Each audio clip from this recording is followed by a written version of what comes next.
മാധവിക്കുട്ടിയുടെ ഓർമ്മകൾക്ക് 4 വയസ്സ്. പച്ചയായ ജീവിതത്തിന്റെ സ്പന്ദനങ്ങൾ നെഞ്ചിലെത്തിയ ആമയുടെ കഥാപാത്രങ്ങൾ ഇപ്പോഴും നമ്മോട് സംസാരിച്ചുകൊണ്ടേയിരിക്കുന്നു.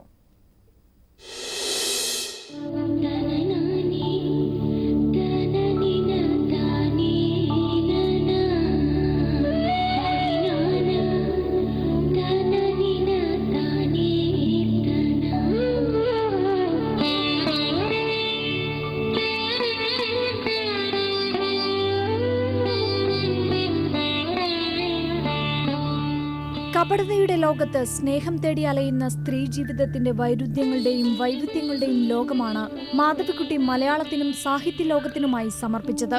സ്ത്രീ മനസ്സിന്റെ സങ്കീർണതകളിലേക്കും നിസ്സഹായതയിലേക്കും ഇറങ്ങിച്ചെന്ന ആമി തന്റെ തൂലികയിലൂടെ അത് അനുവാചകരിലേക്ക് പകരുകയും ചെയ്തു. പെൺമനസ്സിന്റെ ആഴങ്ങളിലൂടെ മലയാള സാഹിത്യത്തിന് പുതുഭാവം നൽകാൻ പ്രിയപ്പെട്ട എഴുത്തുകാരിക്ക് സാധിച്ചു.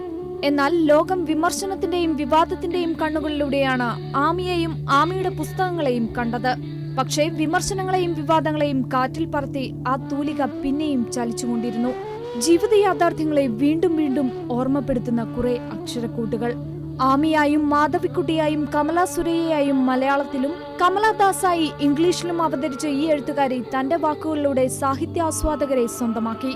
മാധവിക്കുട്ടിയുടെ ആത്മകഥയായ എന്റെ കഥ 15ഓളം ഭാഷകളിലേക്ക് വിവർത്തനം ചെയ്യപ്പെട്ടു.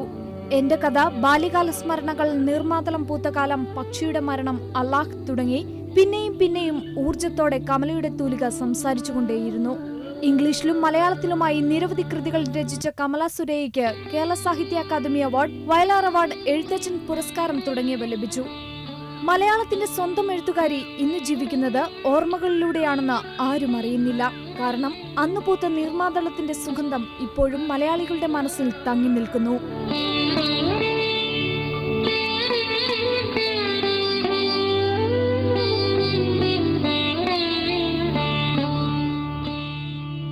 കൾച്ചറൽ ഡെസ്ക്, ജീവൻ.